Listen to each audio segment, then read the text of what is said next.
Pasteur Jonas ex-sataniste converti à Christ partie 9. L'armée de Jésus est au-dessus de celle de Satan.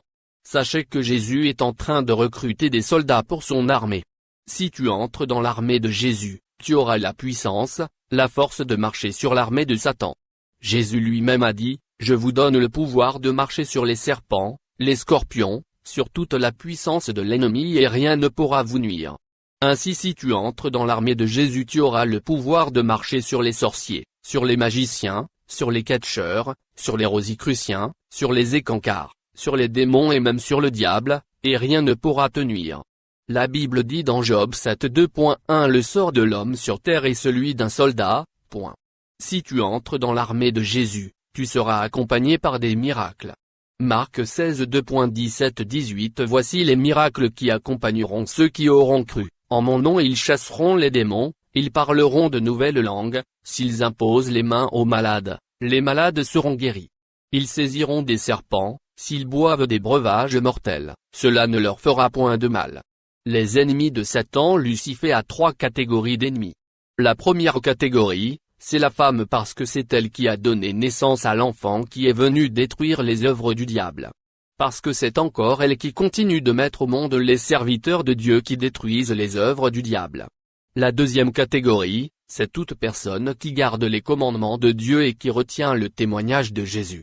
Toute personne qui a déjà donné sa vie à Jésus est automatiquement ennemie de Satan.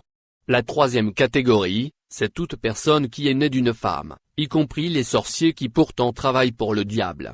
Pour Satan ils ne sont que des ennemis. Toi sorcier, retiens que ce n'est pas parce que tu travailles pour Satan, qu'il te traitera avec souplesse. Lorsque tu vas mourir, ce sont les chaînes et un cadenas qui t'attendent dans le monde astral.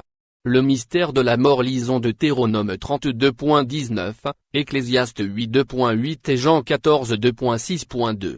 32.19 J'en prends aujourd'hui à témoin contre vous le ciel et la terre, j'ai mis devant toi la vie et la mort, la bénédiction et la malédiction. Choisis la vie, afin que tu vives, toi et ta postérité. Et que 8.2.8 L'homme n'est pas maître de son souffle pour pouvoir le retenir, et il n'a aucune puissance sur le jour de la mort. Il n'y a point de délivrance dans ce combat, et la méchanceté ne saurait sauver les méchants. Jean 14.2.6 Jésus lui dit, je suis le chemin, la vérité et la vie. Nul ne vient au Père que par moi. Devant toi, il y a la vie et la mort. C'est toi-même qui dois faire le choix. Si tu fais un mauvais choix, tu seras maudit toi et ta descendance.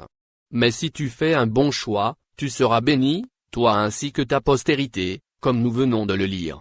Beaucoup de gens croient que s'ils meurent c'est la fin.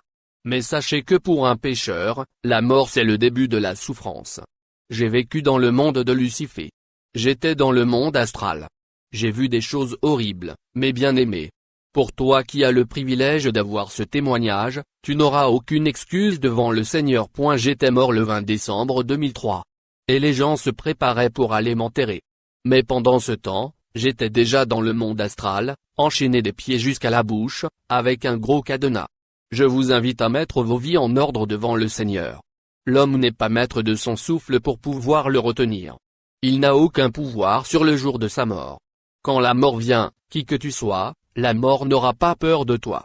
L'armée de Satan. Dans l'armée de Satan, il y a les sataniques et les satanistes. Les sataniques sont les anges qui sont tombés avec Lucifer.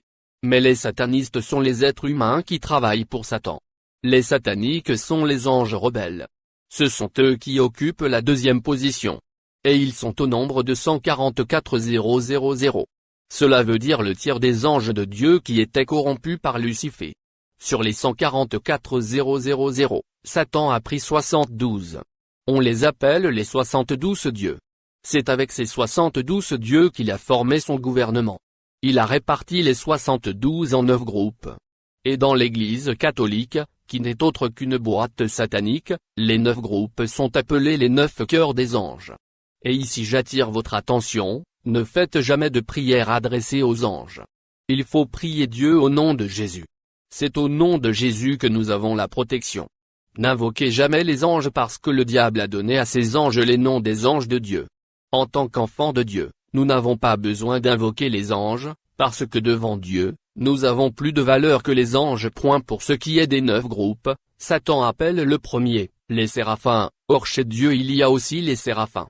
Le deuxième, les chérubins, le troisième, les vertus, le quatrième, les trônes ou autorités, le cinquième, les dominations, le sixième, les puissances, le septième, les principautés, le huitième, les archanges, le neuvième, les anges. Et après le diable a créé une triade. Après la triade, vient ce qu'on appelle la divinité de Lucifer, ensuite vient la royauté de Lucifer, après les 4 rois, le ministère de Lucifer et des démons. Il y a 6 ministres de Lucifer qui s'occupent chacun d'un jour de la semaine. Et puisqu'il y a 7 jours dans la semaine, Lucifer lui-même travaille comme ministre. Sachez que les démons travaillent 24 heures sur 24. Mais les heures que je vais vous donner, ce sont les heures de pointe, les heures où on prend des décisions pour envoyer les démons. Le lundi, celui qui travaille c'est Lucifer lui-même. Il travaille de 23 AH à 24 heures, et de 3 AH à 4 heures du matin. Sa mission c'est la destruction dans tous les domaines. Quand vous lisez Jean 10h10, on parle du voleur qui ne vient que pour dérober, égorger et détruire. C'est ainsi que si vous observez très bien la journée du lundi, vous verrez qu'il y a une lourdeur. Les choses ne marchent pas. Le mardi, celui qui travaille s'appelle Nabroth. Il travaille de 9 h à 10 h et de 21 h à 22 h. Sa mission, c'est répandre l'honneur et la gloire de Lucifer dans le monde. C'est lui qui pousse les êtres humains à faire les choses qui reflètent la gloire de Satan. Quand tu mens ou quand tu écoutes la musique mondaine, c'est la gloire de qui? Bien-aimé, quand j'étais dans le monde des Goulds, le monde qui est dirigé par le dragon des montagnes qu'on appelle Zéhou, j'avais vu des musiciens, ceux-là qui font de la musique mondaine. Il y avait des musiciens qui avalaient des serpents à 2 têtes, des musiciens qui avalaient des serpents à 3 têtes. Et vous allez voir un musicien quand il chante, il change de voix. C'est-à-dire qu'il y a seulement une seule voix qui est à lui, et les 2 autres voix, ce sont des voix qui sont chantées par les démons. Et en écoutant cette musique dans votre maison, vous y invitez les démons. C'est drôle bien-aimé. Il y a des gens dans la maison de qui c'est le diable qui règne par la musique mondaine. Mais quand ils ont des problèmes, ils vont vite chez Jésus. Jésus aide-moi, aide-moi. Non.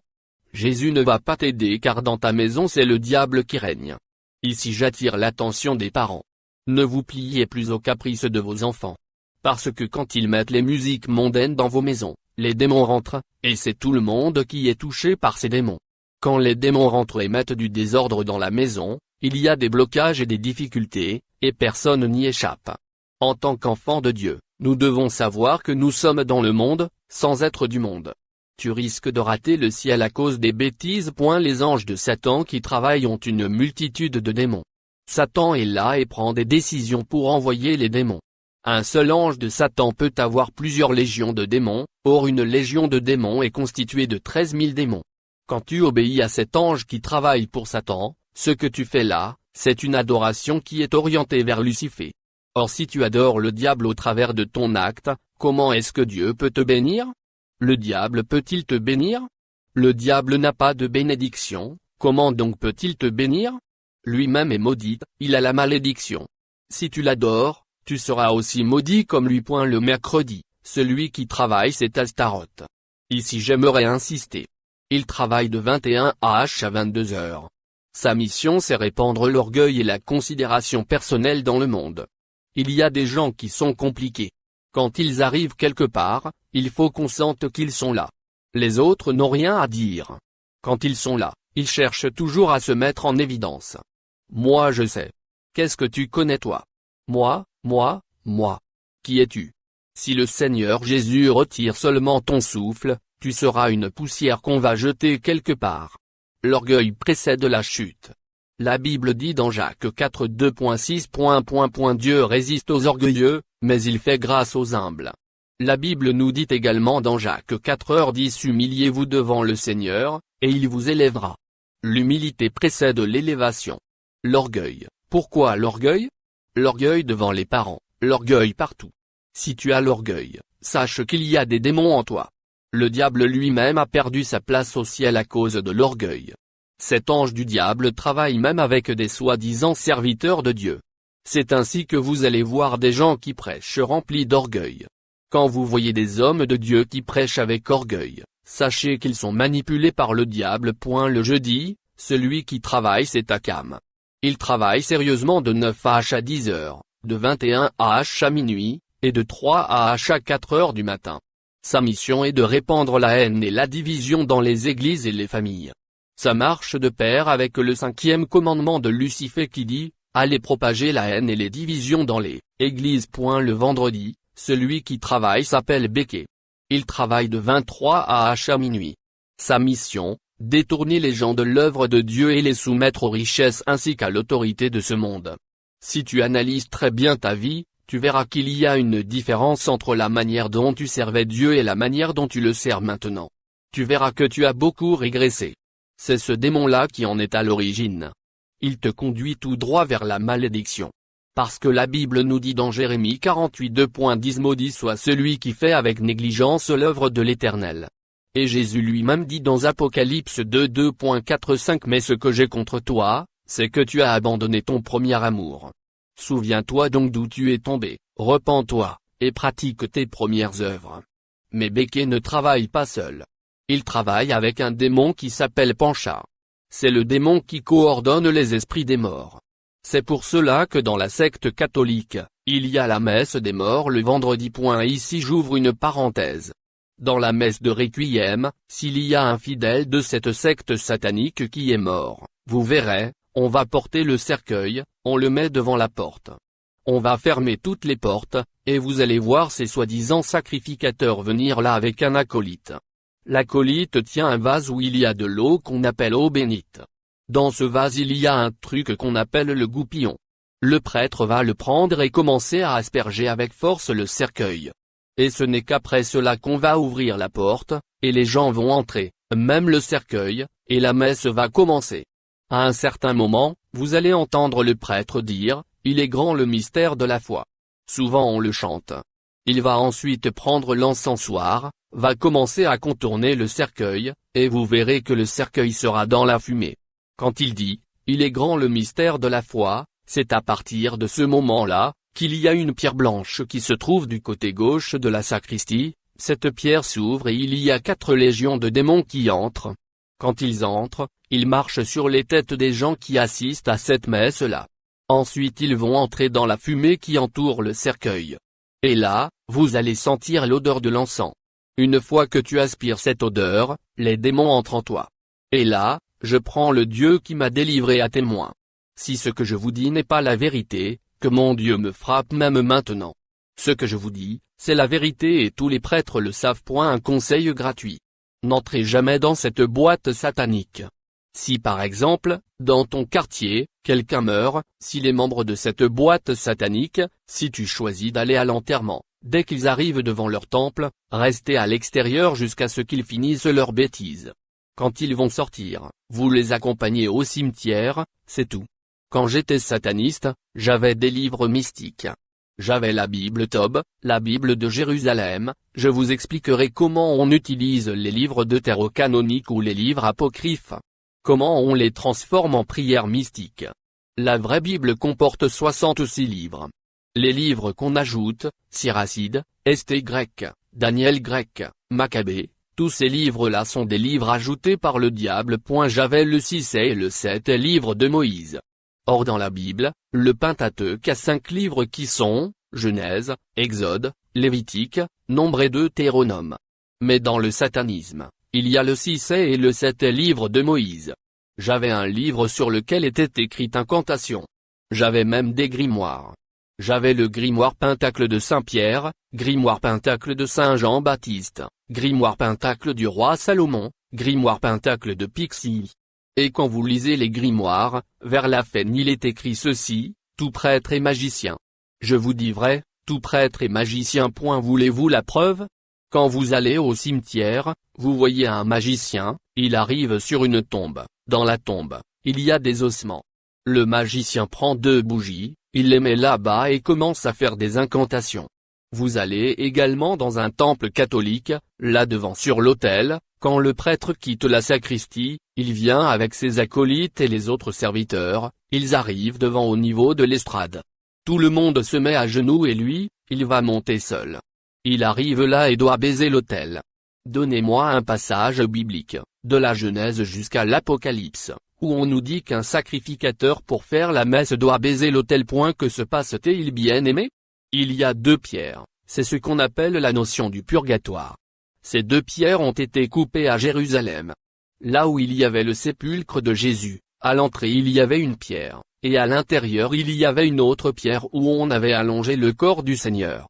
Ces gens-là sont allés à Jérusalem, sur la pierre de l'entrée, ils ont coupé une partie et sur la pierre de l'intérieur, ils ont coupé une deuxième partie.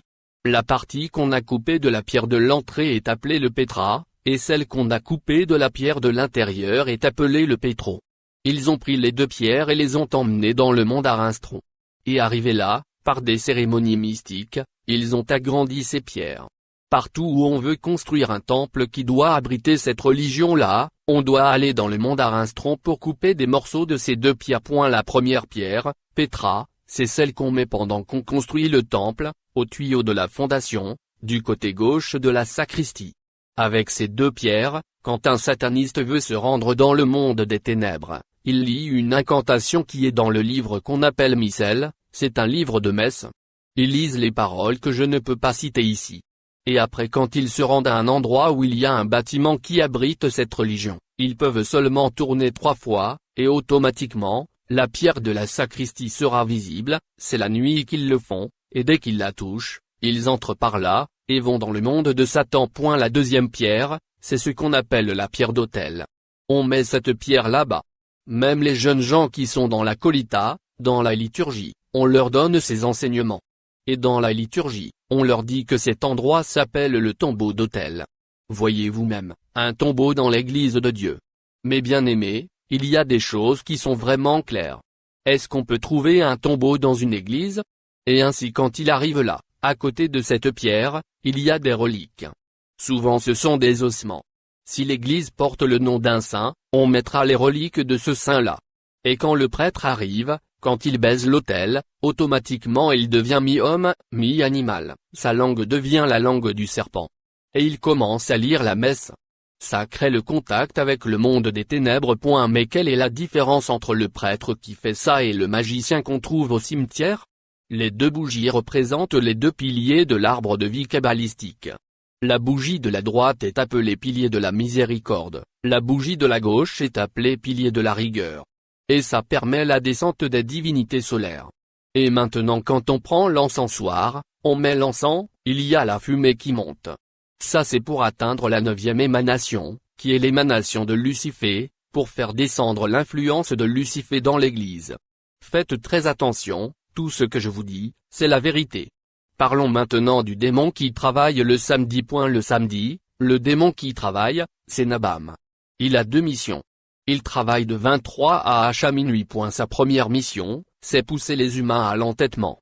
C'est ce démon qui pousse beaucoup de gens à ne pas obéir aux conseils qu'on leur donne, jusqu'au jour où ils verront les conséquences fâcheuses de leurs actes. Ce n'est qu'en ce moment-là, qu'ils se rappellent les conseils qu'on leur avait donnés. Par exemple, on te demande de cesser l'impudicité. Tu t'entêtes. Mais le jour où tu tombes enceinte et que celui qui t'a engrossé prend la fuite, tu commences à te rappeler les conseils qu'on t'avait donnés, et tu te dis si j'avais compris ce qu'on me disait. Soit on te dit, ne triche pas, tu n'obéis pas. Un jour on t'attrape en train de tricher, on te donne 0 à l'examen. Et c'est à ce moment-là que tu commences à te rappeler des conseils qu'on t'avait donnés. Il y en a qui relativisent en disant que quelquefois les conséquences corrigent mieux que les conseils. Faites attention. Car les conséquences sont différentes. Si on te dit, cesse l'impudicité, et tu ne veux pas comprendre, et un jour tu apprends qu'un homme avec qui tu sortais, est mort du sida. Vous voyez ce que cela peut avoir comme conséquence? Mais pour nous qui sommes enfants de Dieu, la Bible dit dans 1 Samuel 15h22. Voici l'obéissance vaut mieux que les sacrifices, et l'observation de sa parole vaut mieux que la graisse des béliers. Sa deuxième mission, c'est pousser les humains vers le vedettariat. Aujourd'hui vous voyez des jeunes gens avec des boucles d'oreilles, des cheveux défrisés, des cheveux tressés. Parce qu'ils ont vu tel musicien ou telle vedette avec des cheveux tressés, et ils se mettent à les copier. Ces démons travaillent sérieusement même dans les églises. Vous le voyez clairement dans l'habillement. Il y a certaines personnes qui viennent à l'église se faire la concurrence, et se faire voir, au lieu de chercher Dieu. Dans l'église, ces démons travaillent souvent dans les chorales, les groupes de louanges, les choristes surtout. Il y a des choristes qui chantent pour être admirés, au lieu de chanter pour la gloire de Dieu. De même, les mélodies et les danses mondaines sont déjà introduites dans l'église de Dieu. Bien-aimés, comprenez très bien que vous devez craindre Dieu. La Bible dit dans Josué 24h14 maintenant, craignez l'Éternel, et servez-le avec intégrité et fidélité. Faites disparaître les dieux qu'ont servi vos pères de l'autre côté du fleuve et en Égypte, et servez l'Éternel.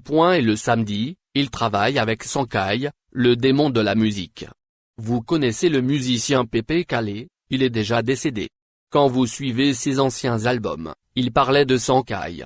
Sankai veut dire tout simplement envoûtement.